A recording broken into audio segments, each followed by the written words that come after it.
오늘 이 시간에는 사무엘상 11번째 시간을 갖도록 하겠습니다. 우리 지난 시간의 내용을 이제 잠시 생각해 보시면요. 사무엘은 이스라엘 백성들을 이제 미스바로 모이게 했습니다. 미스바라고 하는 지역에 이제 소집을 했는데요. 7장 3절 말씀 옆에 보시게 되면 너희가 마음을 다해 주께 돌아오려거든 이방 신들과 아스타롯을 너희 가운데서 제거하고 너희 마음을 예비하여 주께로 향하게 하며 그분만 섬기라. 이렇게 이제 지금 이제 이스라엘 백성들에게 지금 이제 하나님의 말씀을 이제 선포하는 내용이 여기 기록이 되어 있습니다. 여기에 보면은 이제 이스라엘 백성들로 하여금 이제 회개할 것을 이제 촉구를 하고 있는데요. 진정한 회개가 무엇인가 하는 것을 여기서 이제 보여주고 있는 것이죠. 진정한 회개는 두 가지 내용을 포함하고 있습니다. 두 가지 내용은 무엇이냐면 우상으로부터의 돌이킴이 있어야 된다는 거예요. 첫 번째. 그리고 두 번째는 우상으로부터의 돌이킴으로써 끝나면 안 되는 것이고요. 하나님을 향한 돌이킴이 있어야 된다는 거예요. 무슨 얘기인지 아시겠습니까? 진정한 회개라고 하는 것은 우상으로부터의 돌이킴이 있어야 되고 하나님을 향한 돌이킴이 있어야 된다. 이제 가룟 유다 같은 경우도 회개를 했다고 지금 기록이 되어 있어요. 가룟 유다도 자신이 이제 예수님을 판 것에 대한 죄를 이제 회개했다고 지금 기록을 하고 있어요. 그런데 이 가룟 유다는 죄로부터는 돌이켰는데 누구에게로 향하지 않았어요? 하나님께로 향하지 않았다는 거예요. 하나님께로 향하지 않고 그 대제사장들을 찾아갔다 이렇게 기록을 하고 있는 것입니다. 그래서 가룟 유다의 경우는 반쪽짜리 회개를 했기 때문에 진정한 회개를 한 것이 아니에요. 그래서 진정한 회개라고 하는 것은 우상으로부터 죄로부터의 돌이킴이 있어야 되고 그 다음에 하나님께로의 돌이킴이 있어야 된다는 것을 얘기를 해주고 있습니다. 탕자의 비유를 통해서도 알려주고 있죠. 탕자의 비유를 통해서도 이 탕자가 자신의 죄에서 이렇게 돌이켰을 뿐만 아니라 아버지 집으로 향해서 돌아가는 일이 이제 같이 병행되었다고 하는 사실을 또 우리가 알 수가 있었습니다. 그동안 이제 이스라엘 백성들은 이제 어떤 생활을 했었냐면요. 우상도 믿고 하나님도 믿었던 거예요. 두 가지를 다 믿었던 겁니다. 우상도 믿었고 하나님을 믿었다.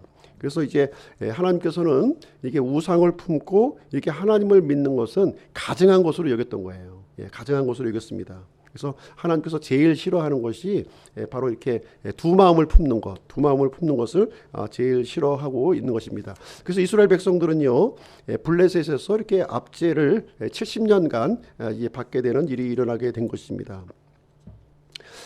이스라엘 백성들은요, 이 사무엘의 가르침, 이 사무엘의 선포를 이제 받아들였어요. 그래서 우상들을 다 제거하고 하나님을 전적으로 신뢰할 것을 이렇게 고백을 하게 되었습니다. 그래서 사무엘을 통해서 이렇게 하나님의 율법이 회복이 되었고요, 하나님과의 관계가 회복이 되었고 예배가 회복이 되는 놀라운 일이 이제 발생하게 되었습니다. 그래서 하나님께서는 이 블레셋으로부터 이렇게 블레셋 군사들을 무찔러 주셔서 구원해 주시는 장면이 이제 지난 시간에 우리가 살펴본 내용이 되었습니다. 그래서 하나님께서는 이스라엘 백성들에게 이렇게 평화를 허락해 주셨어요. 그래서 이 사무엘 시대가 이 사사 시대에서 가장 안정적인 시대로 이렇게 알려지고 있습니다.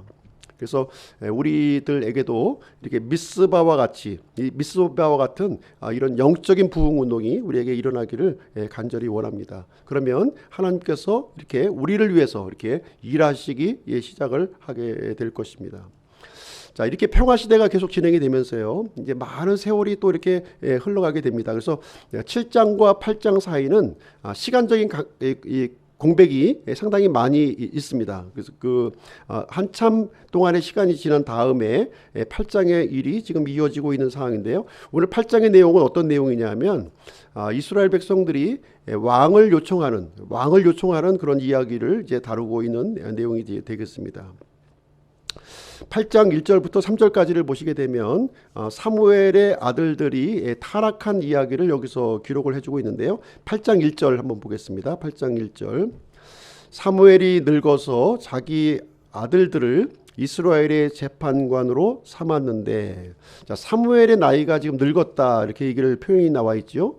성경에서 이게 늙었다라는 표현이 나오게 되면 물론 이제 물리적인 나이가 이렇게 늙었다 하는 것을 우리에게도 보여주고 있지만 또 한 가지 이제 여기에서 담겨지고 있는 뜻은 무엇이냐면 사무엘의 이 영적인 감각도 좀 약간 떨어졌다 이렇게 보시면 되겠습니다. 그래서 사무엘이 늙어서 했던 일이 뭐예요? 늙어서 한 일이 무엇이냐면 자기 아들들을 재판관으로 지금 삼았다고 지금 얘기를 해주고 있는 거예요.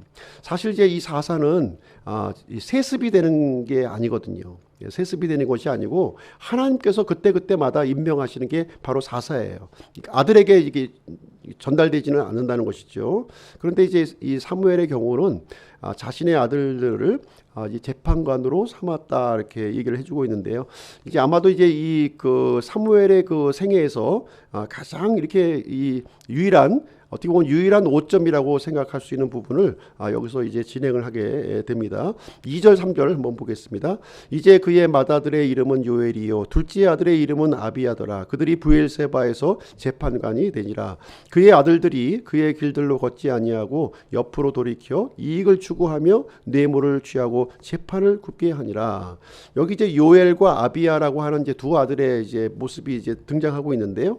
요엘이라고 하는 이름의 뜻은 여호와는 하나님이시다 하는 뜻을 가지고 있고요. 이 아비야라고 하는 말은 여호와는 나의 아버지시다. 이렇게 해서 굉장히 좋은 이름을 지금 이제 지어준 거예요. 사무엘이 이렇게 좋은 이름을 지어준 이유는 어디에 있겠습니까?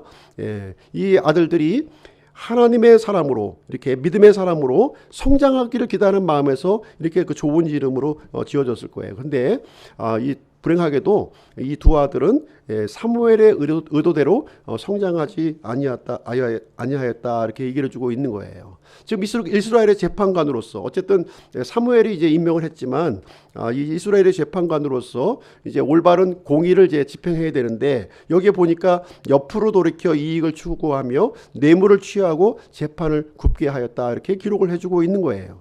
여기서 보면 이제 뇌물을 받는 그런 일을 이제 진행을 했는데요. 이것은 하나님이 아주 싫어하는 무거운 죄가 바로 뇌물죄에 해당되는 내용이 되겠습니다. 그래서 이 뇌물은 이 공동체를 이렇게 깨트려내는 아주 심각한 그런 그 악행이 이제 되겠습니다. 아마 사무엘도 이런 아들들의 이런 모습을 보고서 마음이 굉장히 괴로웠을 것으로 이제 생각이 되는데요. 이때 이제 바로 이스라엘의 장로들이 지금 이제 이 그 사무엘에게 라마에 있던 사무엘에게로 오는 장면이 이제 기록이 되어 있습니다. 그래서 어떤 일을 진행하게 되냐면 이제 왕을 요청하는 그 이 대목이 여기서 이제 진행이 됩니다. 4절 5절 한번 보겠습니다. 4절 5절.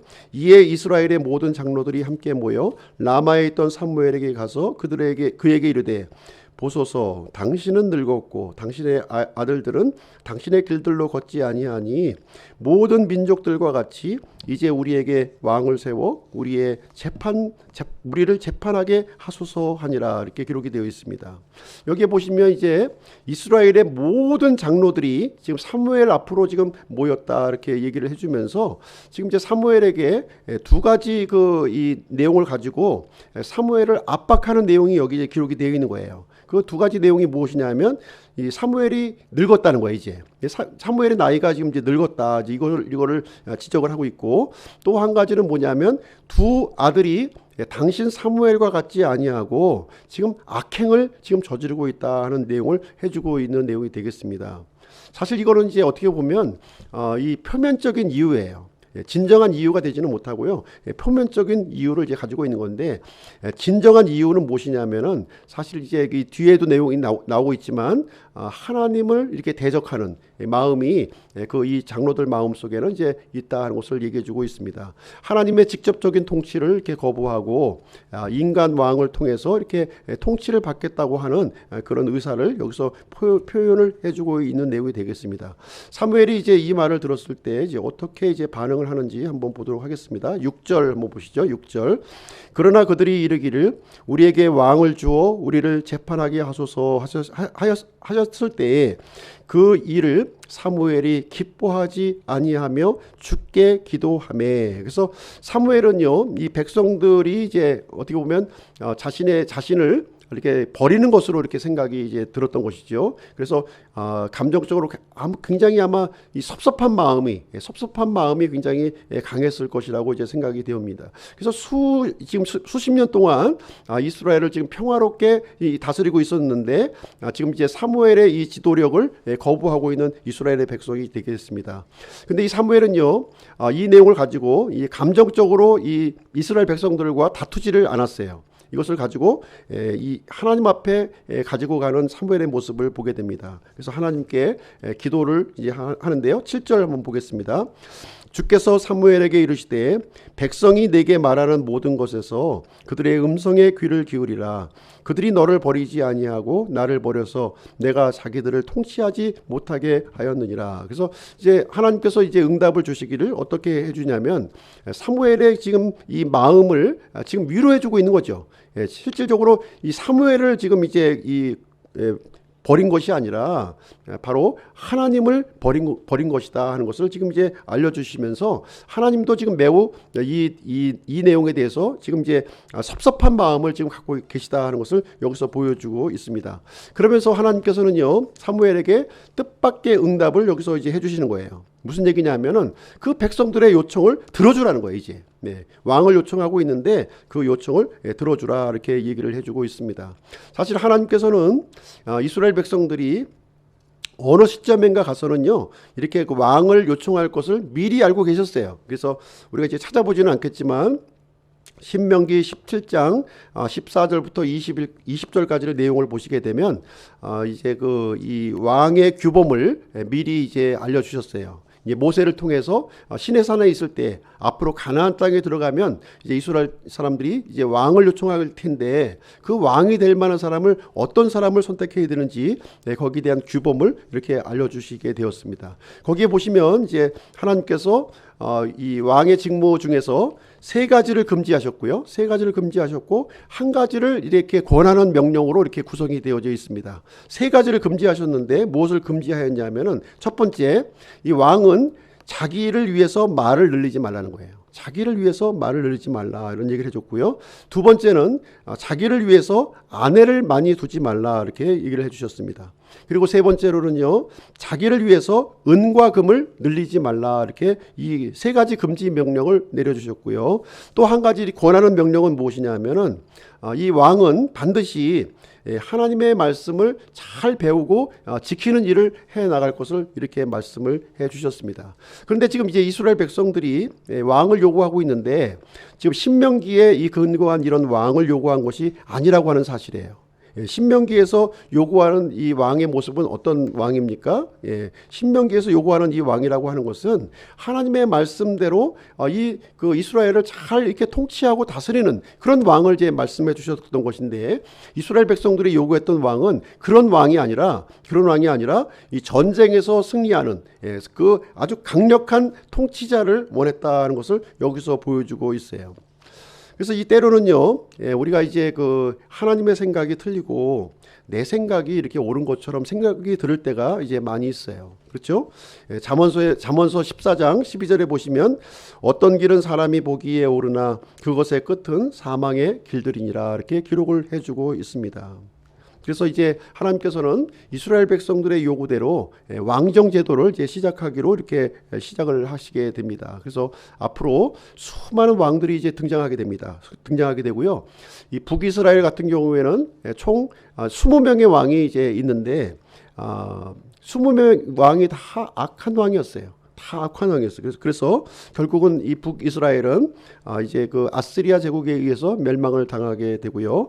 그리고 남유다 왕국은 22명의 이제 왕이 있었습니다. 그 중에서 서너 명의 왕만 선한 왕이었고 나머지는 또 모두 악한 왕이었어요. 그래서 이제 북이스라엘이 멸망한 지 한 120년이 지나서 이제 남유다마저도 바벨론 포로로 잡혀가는 이야기가 있습니다. 여기 내용을 통해서 우리가 좀 한 가지 생각해 볼 것은 무엇이냐면은 세 종류의 사람이 있다는 거예요. 세 종류의 사람이 있다. 경험을 하지 않고도 깨닫는 사람이 있다는 거예요. 첫 번째 부류가 이런 사람은 어떤 사람이에요? 지혜로운 사람이죠. 경험하지 않고 이렇게 깨달으니까 지혜로운 사람이에요. 두 번째 사람은 어떤 사람이냐면 경험을 하고 깨닫는 사람이 있다는 거예요. 경험을 하고 깨닫는 사람이 있다. 이 사람은 단순한 사람이 되겠습니다. 단순한 보통 사람이 되겠죠. 그리고 세 번째 부류는 어떤 사람이냐면 경험하고도 깨닫지 못하는 사람이 있다. 이렇게 얘기를 해주고 있는 거예요. 이런 사람들은 어리석은 사람이요, 멸망에 이르는 사람이라고 우리에게 말을 해주고 있습니다. 자, 그러면서 이제 하나님께서는요, 이제 왕정제도에 대해서 이제 경고를 주십니다. 10절부터 18절까지 내용을 보시면 이제 세 가지를 이제 경고를 해주시는데요. 지금 이스라엘 백성들이 요구하는 이 왕정제도가 시작했을 때에는 앞으로 예견되는 거기에 대한 그 문제점이 세 가지 발생하게 될 것이다. 이것을 미리 경고의 말씀으로 이거 주시게 되는데 10절부터 18절까지 이렇게 기록이 되어 있습니다. 첫 번째는 뭐냐면요, 어떤 일이 일어나냐면 이제 왕을 이제 이렇게 그 강력한 통치자로서의 왕을 세우게 되면 그 왕은 백성들을 이렇게 군사로 징집을 할 거라는 거예요. 예, 강제로 군사로 징집을 하게 될 것이다. 그리고 두 번째는 무엇이냐면 그 백성들을 왕은 자신의 이런 그 이 통치권을 이렇게 방어하기 위해서 형성하기 위해서 백성들을 이렇게 강제 노역에 동원하게 될 것이다. 이 얘기를 해주고 있는 거예요. 그리고 세 번째로는 이 왕은 자신의 어떤 이 권력을 유지하기 위해서 백성들로부터 세금을 거두게 될 것이다. 이렇게 얘기를 해주고 있어요. 그래서 이제 어떤 것이 이루어지냐면 징집이 이루어지고 그 다음에 징용이 이루어지고 그 다음에 세 번째 징세가 이루어진다 하는 것을 여기서 이제 그 경고를 해주고 있는 말씀이 되겠습니다. 첫 번째로는 백성들을 이 군사로 강제로 징집한다는 거예요. 11절 한번 보겠습니다. 8장 11절 한번 보겠습니다. 이르되 너희를 통치할 왕에 관한 규범이 이러하리라. 그가 너희 아들들을 취하여 그들을 자기와 자기의 병거들을 위해 지정하고 또 자기의 기병으로 삼으리니 몇 사람은 그의 병거들 앞에서 달려가리라. 그래서 백성들을 이제 이렇게 강제로 군사로 이제 이렇게 징집할 것을 지금 이제 말씀해 주고 있는 것이고요. 두 번째로 이제 강제로 또 노역에 또 동원한다는 거예요. 12절 13절 한번 보겠습니다. 12절 13절. 또 그가 자기를 위해 1000인대장들과 50인대장들을 지정하고 그들을 세워 자기 땅을 갈게 하며 자기의 수확물을 거두게 하고 자기의 전쟁 무기와 병거의 기구를 만들게 하리라. 또 그가 너희 딸들을 취하여 과자 만드는 자와 요리하는 자와 빵 굽는 자로 삼으리라. 그래서 너희의 그 백성들의 아들과 딸들을 이렇게 이 강제 노역으로 동원해서 이렇게 그 폭정을 행하게 될 것이다 하는 것을 얘기해주고 있습니다. 세 번째는 이제 세금을 거둔다는 거예요. 세금을 강제로 징세를 한다는 거죠. 14절부터 17절까지 그 내용이 기록이 되어 있습니다. 14절부터 17절. 또 그가 너희 밭과 포도원과 올리브 밭을 취하되 그 중에 가장 좋은 것을 취하여 자기 신하들에게 주며 또 너희 씨와 포도원의 10분의 1을 취하여 자기 직무 수행자들과 신하들에게 주고 또 너희 남종과 여종과 가장 아름다운 청년과 나귀들을 취하여 자기 일을 하게 하며 너희 양의 10분의 1을 취하리니 너희가 그의 종이 되리라. 그러니까 이제 왕이 주변에 많은 그 신하들과 이런 그 관료들이 많이 있을 거 아닙니까? 그 사람들에게 이제 녹봉을 줘야 되니까 녹봉을 주기 위해서는 백성들로부터 세금을 거둬들일 수밖에 없다. 이제 이 얘기를 해주고 있는 것입니다. 그래서 하나님께서 하시는 말씀은 무슨 얘기냐면 이 인간 왕은 하나님처럼 이렇게 선한 왕이 될 수가 없다는 거예요. 절대로 선한 왕이 될 수가 없는 것이고 그래서 결국은 그 왕의 그 종으로 노예로 너희들이 전락해버리고 말게 될 것이고 인생이 고달픈 인생을 살게 되니 이제 다시 한번 너희들이 왕을 지금 요청을 하지만 다시 한번 생각할 기회를 줄 테니까 한번 좀 이게 생각 좀 해봐라. 지금 이 얘기를 해주고 있습니다. 그러면서 한 가지 더 경고를 해주고 있는데요. 그 내용은 무엇이냐면 18절에 기록이 되어 있습니다. 18절.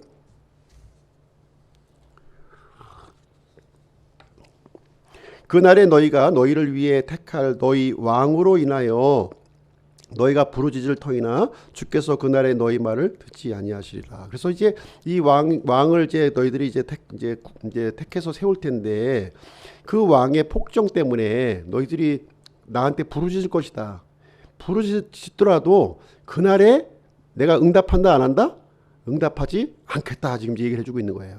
이제부터는 너희 요구대로 왕은 세워주긴 하지만 그 결과는 너희들이 책임을 져야 할 것이다 하고서 분명히 이제 하나님께서 선을 긋는 장면이 있습니다. 이쯤 되면은 이제 납작 엎드려서 저희가 잘못했습니다.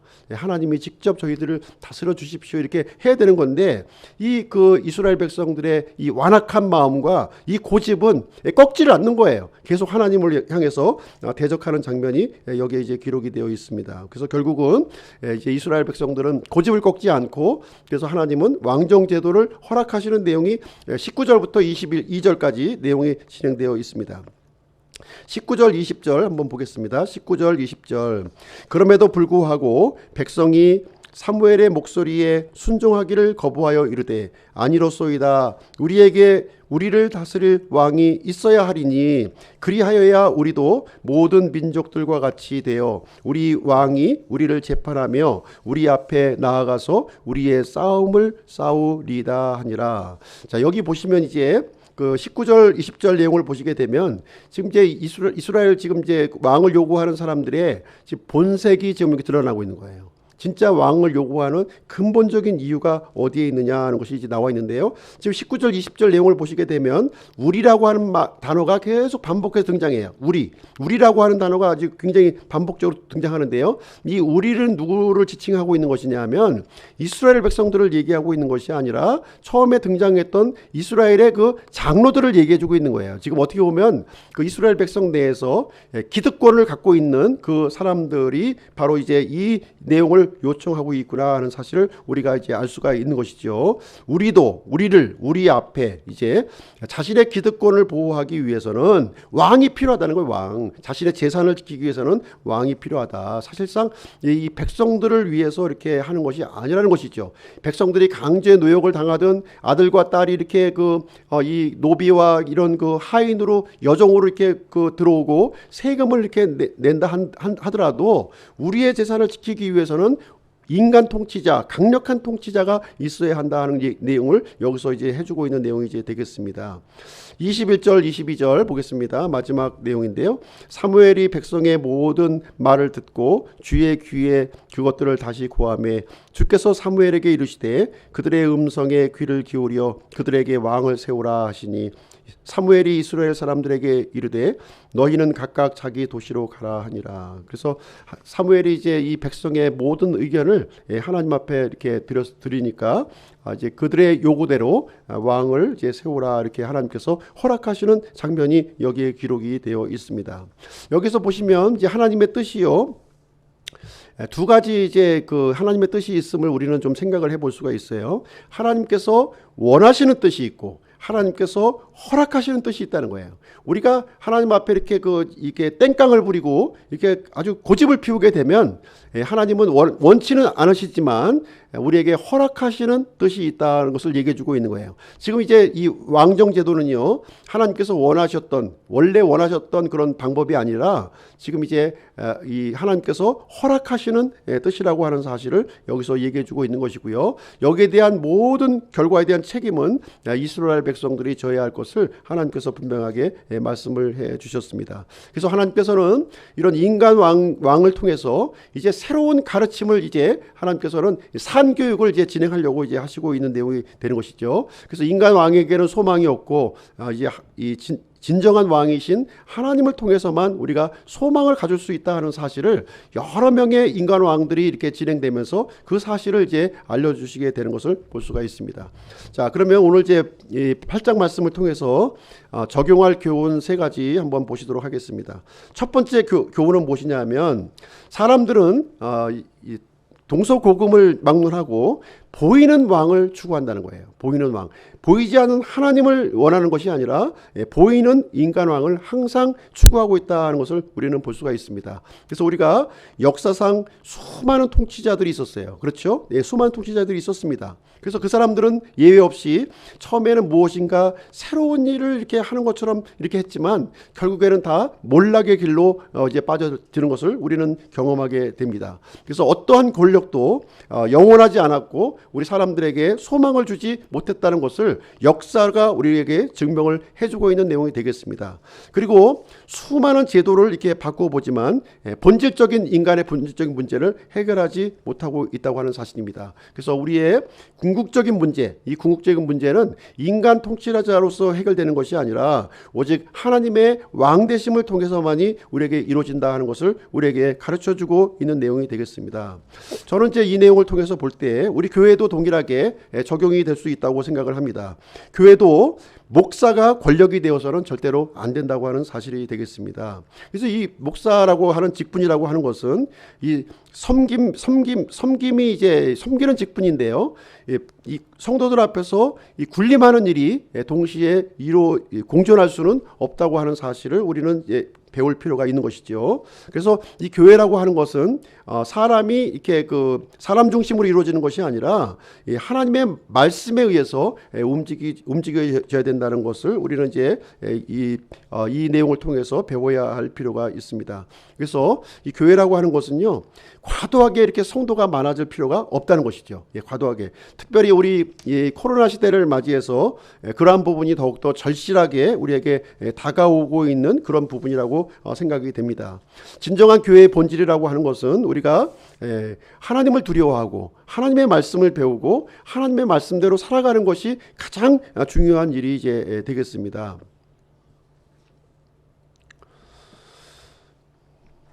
그래서 교회에서는요, 사람이 중심이 되어서는 안 되는 것이고요.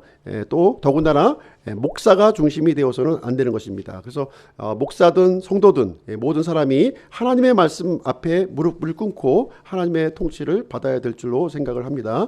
그리고 두 번째로 우리가 배워야 될 교훈은 무엇이냐면 하나님의 이 사람을 거부하는 것은 하나님을 거부하는 것이라는 거예요. 하나님의 사람을 거부하는 것은 하나님 자신을 거부하는 것이다. 이 사무엘은 하나님께서 세워주신 사사요, 대언자요, 제사장이었습니다. 그래서 이스라엘 백성들은 이 사무엘의 말을 듣지 않았던 거죠. 그래서 궁극적으로 사무엘의 말을 들었던 것이 아니라 사무엘을 세워주신 하나님을 거부한 것이다. 하나님을 대적한 것이다. 이렇게 얘기를 해주고 있습니다. 그래서 오늘날 이 교회에서도 이 교회에 적용을 한다면 이 교회에서도 목사는 존중을 받아야 된다 이렇게 생각을 합니다. 성경에 그렇게 기록이 이제 되어 있고요. 목사가 존중받아야 될 이유는 어디에 있습니까? 뛰어난 능력 때문입니까? 도덕적으로 결함이 없기 때문입니까? 아니면 믿음이 좋기 때문에 이렇게 존중을 받아야 됩니까? 그렇지가 않다는 것이죠. 그런 것이 아니라 목사와 성도는 그 동등한 똑같은 사람의 위치에 있다고 하는 사실입니다. 어떻게 보면 성도들이 목사보다 더 재능적으로 믿음 면에서 더 뛰어난 사람이 있을 수 있다는 거예요. 그런데 그럼에도 불구하고 성경은 왜 목사를 존중하라고 하느냐 하는 부분에 대해서 말씀을 드리도록 하겠습니다. 그 이유는 이 목사는요, 하나님의 사역을 위해서 구별된 사람이기 때문에 그런 거예요. 하나님의 사역을 위해서 특별히 구별된 사람이기 때문에 존중해야 된다고 하는 사실입니다. 그리고 이 목회자는 그 하나님을 대신해서 앞에 서 있는 사람이기 때문에 존중해야 된다 하는 것을 알려주고 있습니다. 그래서 사람을 보고 존중하는 것이 아니라 그 사람의 그 직분을 허락하신 하나님을 보고 존중해야 하는 것이 바로 성경적인 가르침이 되겠습니다. 그래서 목사는요, 성도들 위에 이게 군림하는 일을 해서는 안 되는 거예요.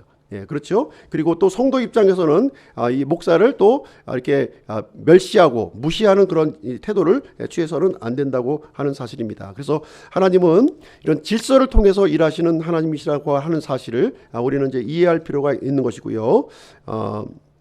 이 보이지 않는 하나님을 우리가 존중하는 것은 하나님께서 세우신 질서를 존중하는 것이요, 또 하나님의 말씀을 존중하는 것이다. 존중하는 것으로 나타난다. 이렇게 말씀을 드릴 수가 있겠습니다. 사무엘서에서 우리가 이제 일관된 가르침이 무엇입니까? 나를 존중히 여기는 자들을 내가 존중히 여기고 나를 멸시하는 자들을 소홀히 여긴다 하는 것이 이 사무엘서의 일관적인 이런 가르침이 되겠습니다. 세 번째로 교훈은 무엇이냐면 이 사무엘에게도 이 결점이 있었다는 거예요. 결점이 있었다 하는 것을 여기서 보여주고 있습니다. 사무엘도 인간적인 한계를 가지고 있었고요. 자녀 교육에 실패한 모습을 우리들에게 이제 보여주고 있습니다. 정작 가르쳐야 될 이 하나님의 성품을 이 자녀들에게 가르치지 못했고, 그래서 이 악행을 저지르는 이 자녀의 모습을 우리는 이제 목도하게 되는 것입니다. 그래서 우리는 이 자녀들에게 꼭 필요한 내용이 무엇이냐면, 이런 지식과 재능보다도 가장 앞서야 될 것은 무엇이냐면, 이 잠언서에 기록한 것처럼 지식과 지혜와 그리고 명철, 요 세 가지를 이제 우리 자녀들에게 가르쳐야 될 것입니다. 지식과 지혜는요, 지식과 지혜의 근본은 하나님을 두려워하는 거예요. 하나님을 두려워하는 것이고, 이 명철은 악에서 떠나는 것이 바로 명철이라고 말씀을 해주고 있습니다. 그래서 자녀 교육의 가장 중요한 것 세 가지, 지식과 이 지혜와 그리고 명철을 우리 애가 가려야 될 줄로 생각을 합니다. 자, 결론을 맺도록 하겠습니다. 이 8장 말씀을 통해서 이제 알려주시려고 하고 있는 내용은 무엇이냐면, 하나님만이 우리의 소망이시며 진정한 왕이 되신다고 하는 사실을 우리에게 얘기해 주고 있고요. 아무리 많은 왕을 너희들이 세운다 할지라도 그 인간 왕과 인간 통치자를 통해서는 진정한 소망과 진정한 이 미래를 우리가 볼 수 없다 하는 사실을 우리에게 가르쳐 주고 있습니다. 오늘은 왕을 요구하는 이스라엘에 대해서 함께 살펴보았습니다. 그래서 우리 기쁨 침례교회는요, 하나님의 말씀을 이렇게 존중히 여기고 또 하나님의 리더십을 존중해서 하나님의 이렇게 복된 아름다운 교회를 세워나가는 우리 기쁨교회 성도님들이 되시기를 주님의 이름으로 축복드립니다. 잠시 한 2, 3분 정도 기도해 주시고요. 우리 이은복 형제님 마무리 기도하고 오늘 시간 마치도록 하겠습니다.